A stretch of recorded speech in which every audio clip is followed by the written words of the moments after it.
আজকের লক্ষ্মীমন্ত বউ সৃষ্টিদি। তো দিদি আমার বাসা থেকে প্রথমে কইসলা যে আর দিদিরে যতটুকু হোম সাজানি যায় হোম সাজাইও, খুব বেশি মেকআপ করলে দিদির বালা লাগে না। তো আমি দিদির মন মতোই সাজাইয়া দিছি। কিলা লাগে অবশ্যই আপনারা কমেন্ট করিয়া জানাইবা।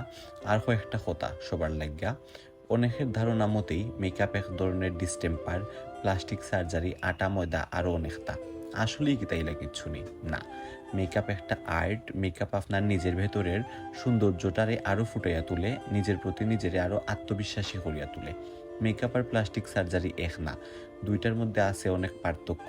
আশা করি এটা সবই জানেন, তাও একটু মনে করাইয়া দেই। প্লাস্টিক সার্জারিতে পুরা মুখ চেঞ্জ করে দেওয়া যায়, কিন্তু মেকআপে চাইলেই আপনার পুরা মুখ চেঞ্জ করে দেওয়া যাইতো না। কিছু সমস্যা থাকে ফেসের, এগুলা হাইড করা যায়। আমি কোনো সময় খুব বেশি মেকআপ পছন্দ করি না, সব সময় স্কিন টোন মেনটেন করে এই মেকআপ করি। মাঝে মধ্যে কিছু বউরা আয়া ডিমান্ড করে যে আর যদি দিদি সেইটি দেখে আরও একটু ব্রাইট করে মেকআপ করো, তখন আমি ওই ব্রাইডের মন মতোই দিদিরে সাজাইয়া দিই। আমার সাজ বউরার থাকেও তার আর মা বাবা দাদু ঠাম্মার বেশি ভালো লাগে, কারণ আমি সবসময় ন্যাচারাল লুক রাখার ট্রাই করি। ধন্যবাদ সবাইরে।